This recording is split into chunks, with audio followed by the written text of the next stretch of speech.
ঈদের নাটকের ভিড়ে এবার দর্শকদের নজর কেড়েছে ভিন্নধর্মী এক রোমান্টিক থ্রিলার নাটক ছায়াসঙ্গী। কন্ট্রাক্ট কিলারের জীবনে ভালোবাসার স্পর্শ, রহস্য আর টানটান অ্যাকশন সব মিলিয়ে নাটকটি প্রকাশের পর থেকেই পাচ্ছে দর্শকদের দারুণ সাড়া। খায়রুল বাশার ওরফে সুলতান পেশায় একজন কন্ট্রাক্ট কিলার। তবে তার নিশানায় যারা থাকেন তারা কেউই সমাজের ভালো মানুষ নন। একটার পর একটা টার্গেট শেষ করতে করতে এবার তার সামনে আসে নতুন নাম, সাদমিনা বিনতে নোমান। কিন্তু মিশনে নামতেই ঘটতে থাকে একের পর এক অপ্রত্যাশিত ঘটনা। এমন গল্প নিয়ে ঈদে নির্মাতা সোহেল রাজ নিয়ে এসেছেন রোমান্টিক থ্রিলার নাটক ছায়াসঙ্গী। সুস্মিতা আনিসের ইউটিউব চ্যানেলে প্রকাশের পর থেকেই নাটকটি কুড়াচ্ছে দর্শকদের প্রশংসা। আমরা এই গল্পে দেখাতে চেয়েছি একজন খুনি, সে প্রেমে পড়লেও কিভাবে মানুষের রূপান্তরিত হয়। কি ব্যাপার সুলতান ভাই, প্রেমে টেমে পড়ছো নাকি?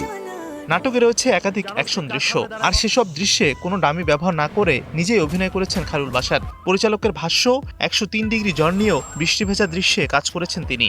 নাটকটি রিলিজের পরে সোশ্যাল মিডিয়াতে, ইউটিউবে, নানান মাধ্যমে আমি ব্যাপক সাড়া পাচ্ছি। সবাই খুব পজিটিভলি গল্পটাকে নিয়েছে।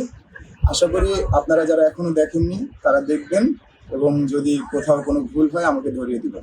ভয় পেতেছো? নাটকটিতে রয়েছে একটি বিশেষ গানও। সোমেশ্বর অলির কথায় সাজিদ সরকারের সুর সঙ্গীতে অনেক ভালোবেসে গানটিতে কণ্ঠ দিয়েছেন নিলয় ও সুস্মিতা আনিস। এর আগে নিরুদ্দেশ সহ একাধিক নাটক নির্মাণ করে প্রশংসা পেয়েছেন সোহেল রাজ। Majharul Tamim, star entertainment.